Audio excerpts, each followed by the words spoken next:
Nếu bạn đang sống ở thành phố lớn, bạn để tự hỏi là tại sao phải nấu ăn tại nhà khi bước ra cửa là ê hề đồ ăn.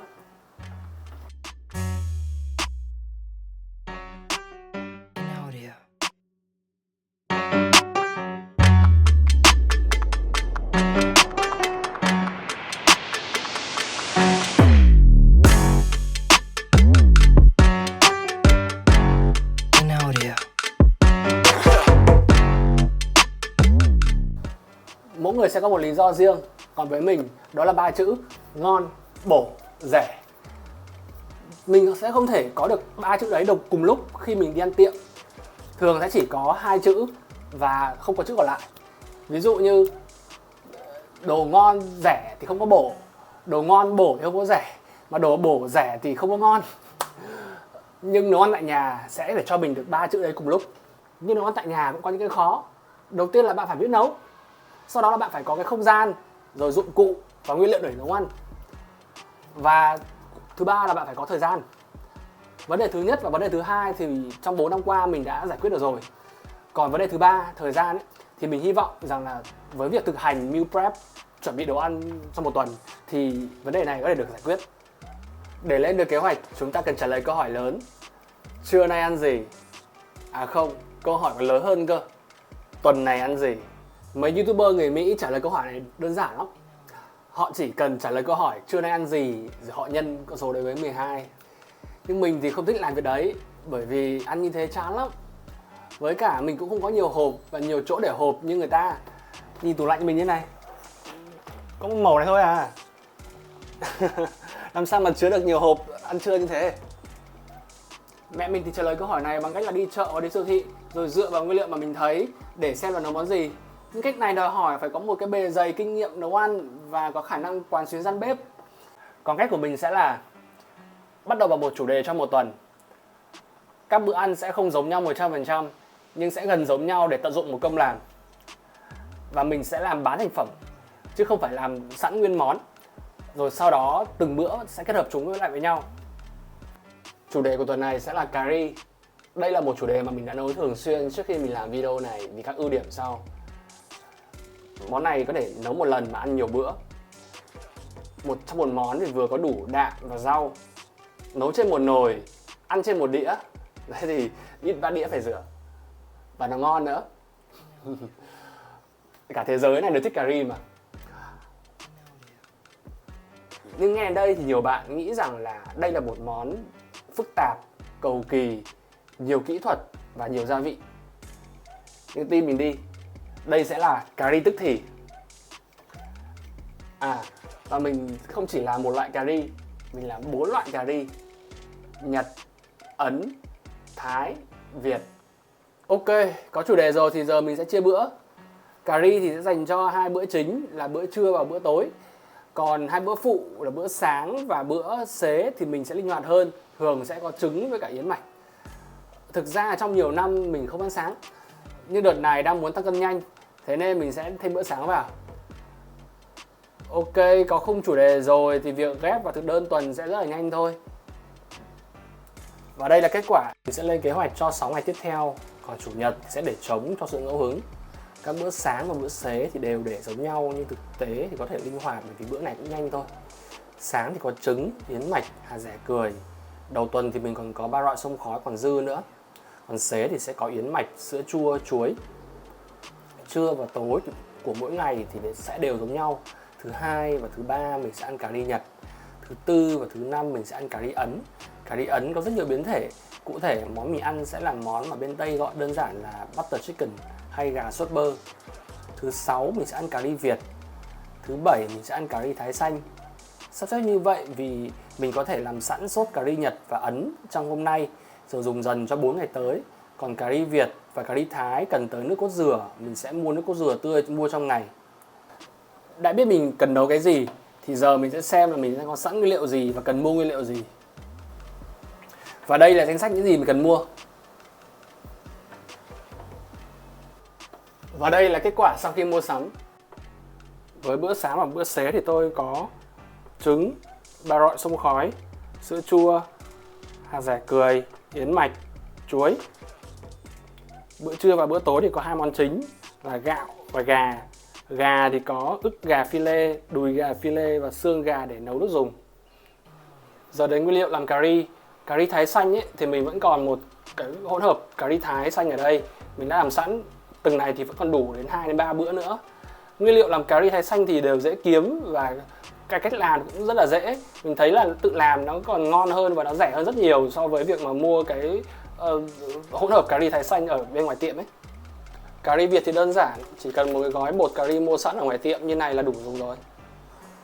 Đối với cà ri Ấn và cà ri Nhật ấy, thì nếu mà để đúng chuẩn thì mình sẽ cần phải dùng bột cà ri Nhật hoặc là garam masala của Ấn. Nhưng ở đây mình sẽ tận dụng những cái nguyên liệu mình sẵn có. Ở trong những nguyên liệu trong thớt này là những nguyên liệu chung giữa cà ri Nhật và cà ri Ấn. Còn hai cái loại cà ri này nó có những cái điểm khác nhau. Như là ở cà ri Nhật thì màu nó sẽ nâu hơn, nâu như cái màu thớt này. Lý do là bởi vì cái hành tây này sẽ được làm thành caramel. Đấy, nó sẽ thành nâu hết đi. Và cà ri Nhật thì cũng sẽ đặc hơn nữa bởi vì có bột mì. Và cà ri Nhật cũng sẽ ngọt hơn bởi vì có táo hay là chuối. Và nó cũng ít béo hơn so với cà ri Ấn bởi vì ở đây sẽ không có kem, không có sữa chua hay là hạt điều. Và cũng ít cay hơn nữa. Đấy. Mình thì sẽ làm sẵn hai loại cà ri này thành dạng sốt. Và đến hôm mà ăn thì chỉ cần đổ vào trộn với gà là thành món rồi. Đây là các nguyên liệu để mình làm nước dùng gà hay nước hầm gà. Đầu tiên mình sẽ có xương gà, hành tây, hành ta, gừng, củ cải, cà rốt, lá nguyệt quế, lá chanh, sả, hành lá, lá dứa. Khá nhiều đúng không? Nhưng nó sẽ làm cho nồi nước dùng này nó sẽ thơm hơn, ngon hơn và làm được cho nhiều món. Mình sẽ trần xương một lần trước khi nấu nước dùng.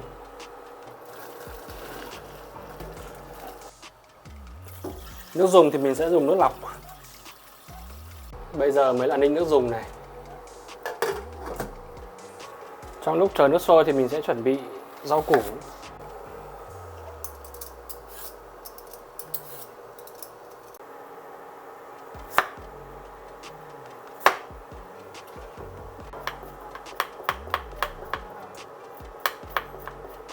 Khi nước đã sôi thì mình sẽ hớt bọt và vặn vào lửa.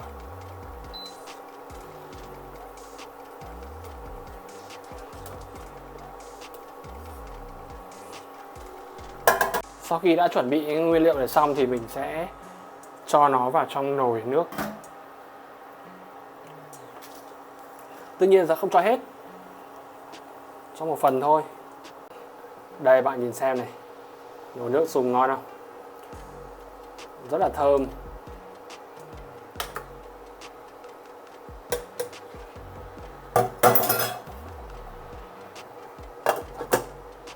Đun sôi được một lúc thì mình sẽ bắc bếp ra, cho cái nồi vào trong nồi ủ.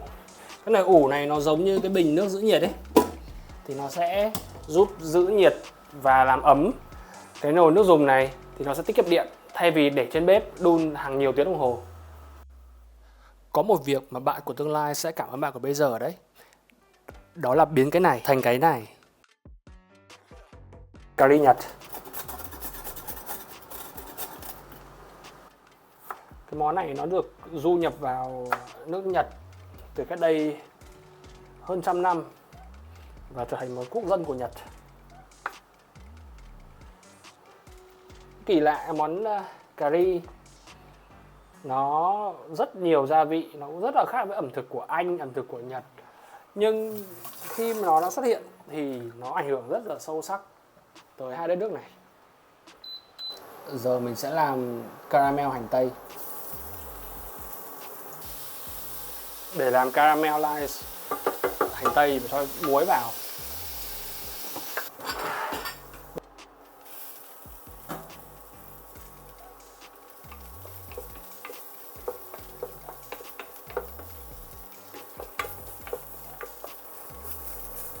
Ồ, chết rồi, hơi cháy rồi. Cho thêm cà rốt vào để tăng độ ngọt.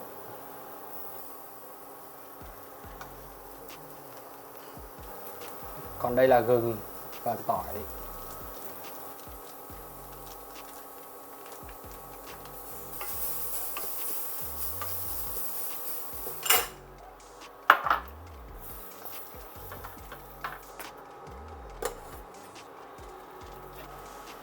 Giờ mình sẽ làm roux, một hỗn hợp giữa bơ và bột mì. Mục đích là để làm cho cái sốt này nó sẽ đặc hơn. Cho nghệ vào.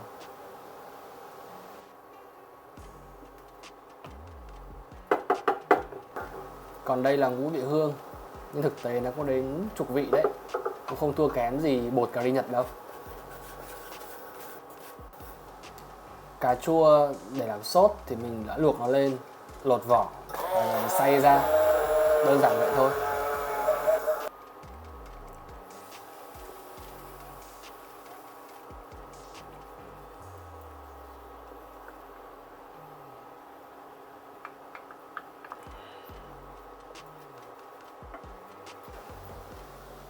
Cho thêm chút nước dùng gà cho đỡ đặc.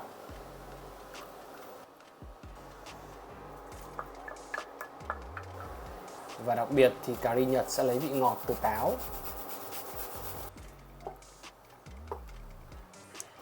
Thêm chút nước tương. Xay ra để thành một hỗn hợp nhuyễn.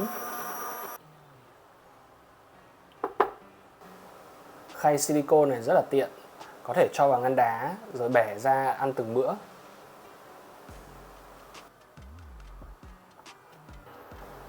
Giờ làm sốt cà ri Ấn.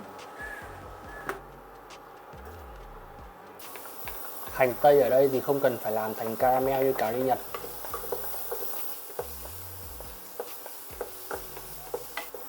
Nhưng sẽ có nhiều gia vị hơn. Và đây là cumin hay hạt thì là. Hỗn hợp gừng và tỏi thì là một thứ không thể thiếu trong ẩm thực Ấn Độ.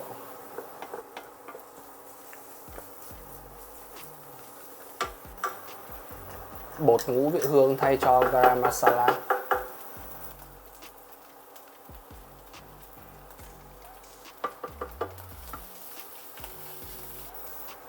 Bột nghệ.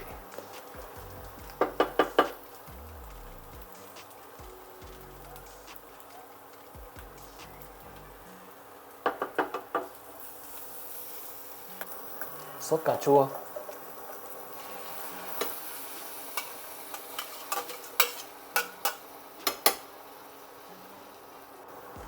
Bột ớt.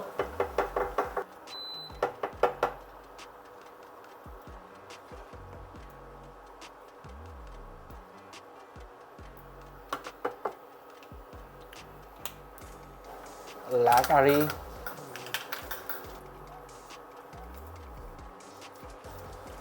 Hạt điều.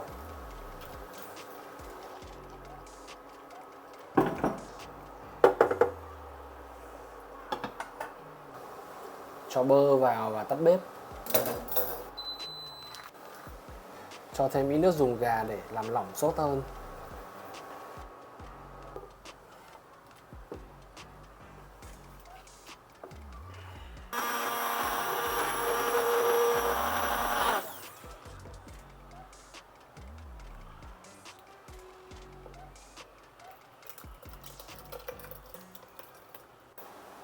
Sốt cà ri Ấn cần rất là mịn, thế nên mình phải xay 2 lần.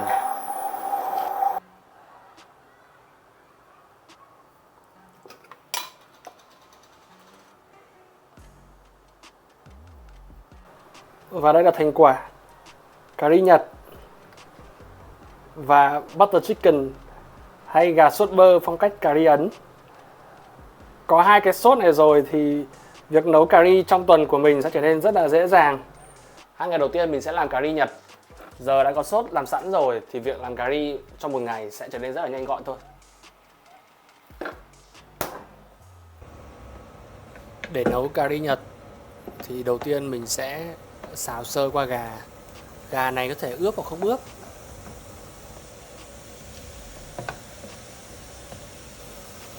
Hôm nay mình sẽ ăn 500g ức gà, xào phải thành 2 mẻ rồi cho hết vào nồi. Sau đó thì cho nước dùng gà chỉ xâm xấp mặt thịt thôi.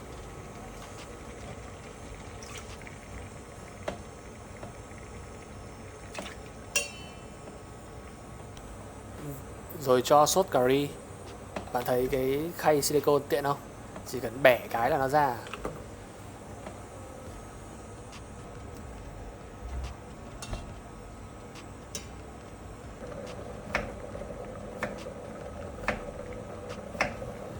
thêm một ít khoai.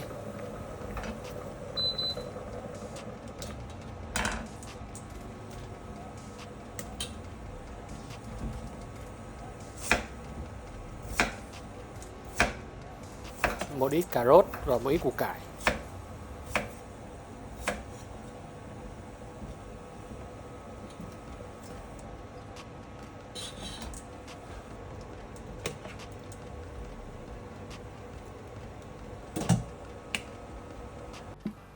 Đun sôi được một lúc thì bắc nồi ra cho vào nồi ủ. Để càng lâu trong nồi ủ thì thịt và khoai rau củ sẽ càng chín nhừ.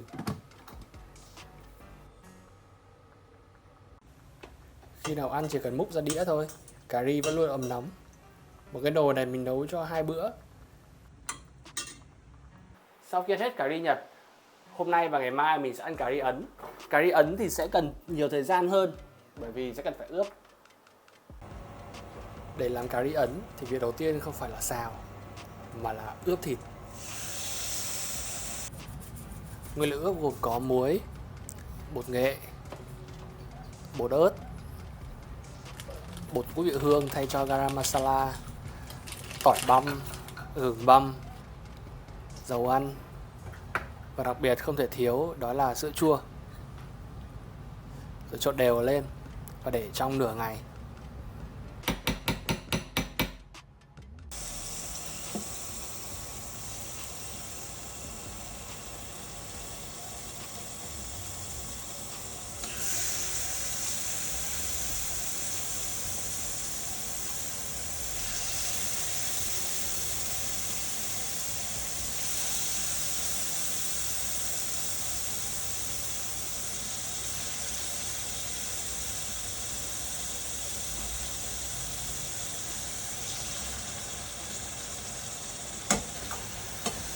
Miếng nào đã xém hai mặt thì mình sẽ cho vào nồi nước dùng.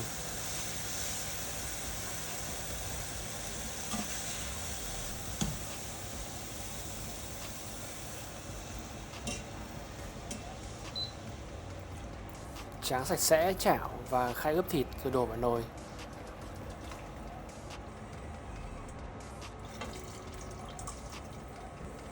Giờ thì cho sốt cà ri mà đã làm sẵn vào.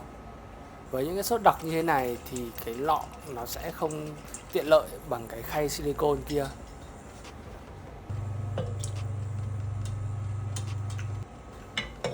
Cho thêm khoai vào là tùy chọn thôi nhé.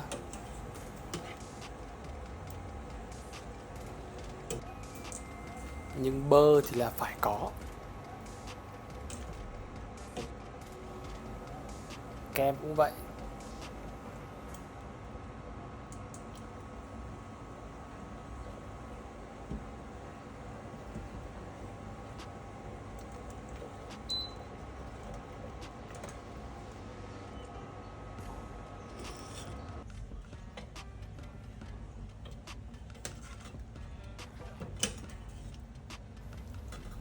Có thêm cơm và một ít rau mùi thì là bữa ăn hoàn chỉnh rồi. Hôm nay mình mua nước cốt dừa tươi để làm cà ri Việt. Đây là một loại cà ri đơn giản nhất. Để ướp thì chỉ có mấy gia vị đơn giản như này thôi. Đầu tiên là muối, mì chính, hạt nêm, một chút nước mắm, hạt tiêu, rồi trộn đều lên để khoảng nửa tiếng.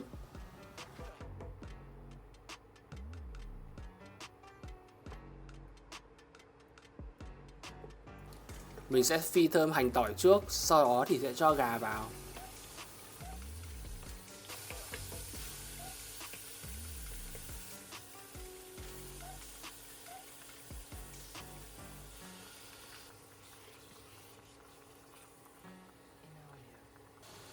Gà săn lại chút thì mình cho bột cà ri vào.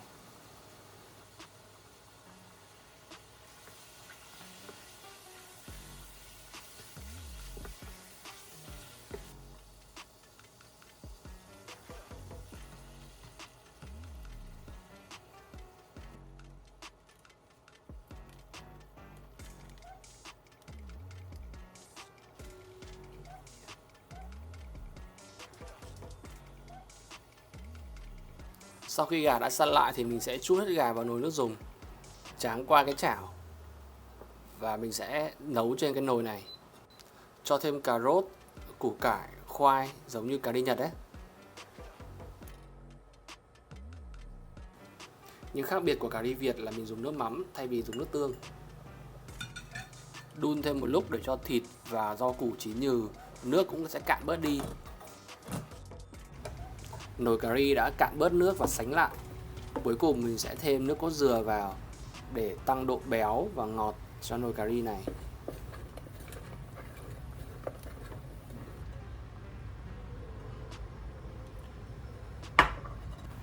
Thêm chút hành mùi nữa là xong.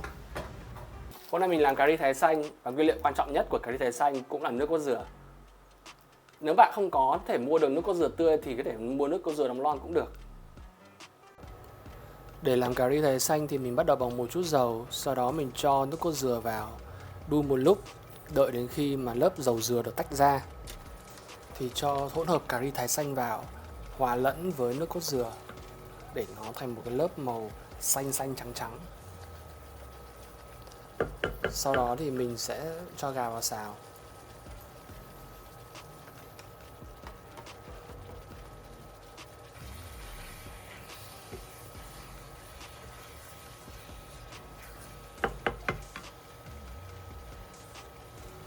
Cho thêm măng vào xào cùng.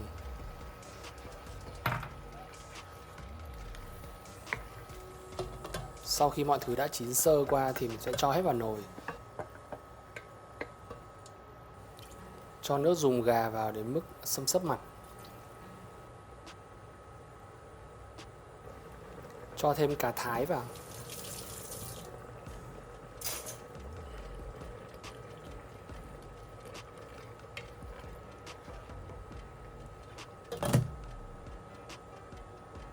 Đun một lúc thì mình sẽ cho lá chanh thái hay lá trúc vào, nước mắm và đường thốt nốt. Đây là nước đường thốt nốt mà mình đã làm sẵn. Cuối cùng trước khi gần xong thì cho nước cốt dừa vào để tăng độ béo và tăng độ sánh. Đun một lúc nữa thôi rồi tắt bếp là xong.